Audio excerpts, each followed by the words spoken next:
It has now been 12 months since the BBC's failing flagship, current affairs programme, Newsnight, was revamped, in the hope of increasing viewing figures. Counterintuitively, they decided that an all-female team would definitely attract a wider audience. Emily Maitliss to lead all-female presenting team on Newsnight. Emma Barnett and Kirsty Walker complete the current affairs show's first female lineup. The hires were made by the programme's new editor, Esme Wren, making it one of the first major BBC current affairs shows to be edited and presented entirely by women. As this graph shows, the viewing figures continued to fall. So, the management cashed in a good few television licenses and spent the money raising the production values of the programme. Contain, delay, research, mitigate. The government's response to the coronavirus. We devote the programme to assessing that strategy. The theory being that, if the studio space is tripled, then the audience numbers will increase incrementally. They filled the extra space with a very eclectic assortment of office chairs, which the camera operators regularly frame in the background and linger on during the presenter's commentary. As media studies students know, this would be called enhancing the narrative. Although, in this context, their function is truly baffling. As an aside, while talking of baffling functions, we have never understood the function of the zip on Emily's favourite frock. If it is a real zip, why is it there? And if it is not real, is it meant to be clickbait? The BBC may be trying to regain viewers by playing the glamour card.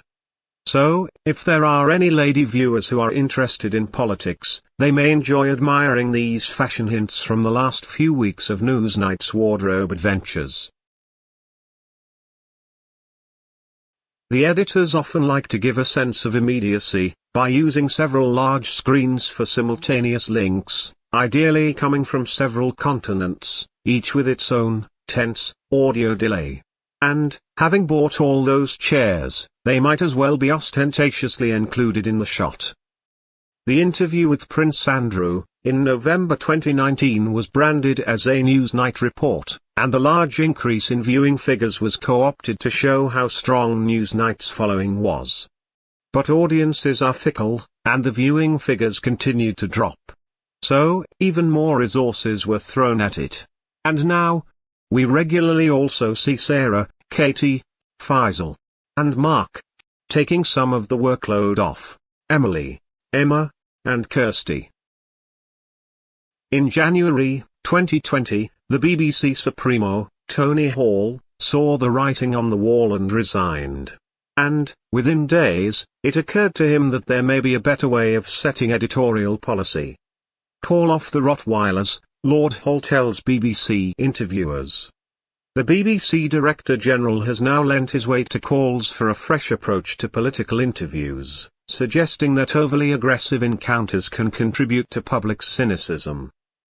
We only mention this because, in response to Tony Hall's comments, Emily Maitliss gave this opinion. Newsnight lead presenter Emily Maitliss responded to Lord Hall's comments by insisting that engaging encounters would ensure audience retention.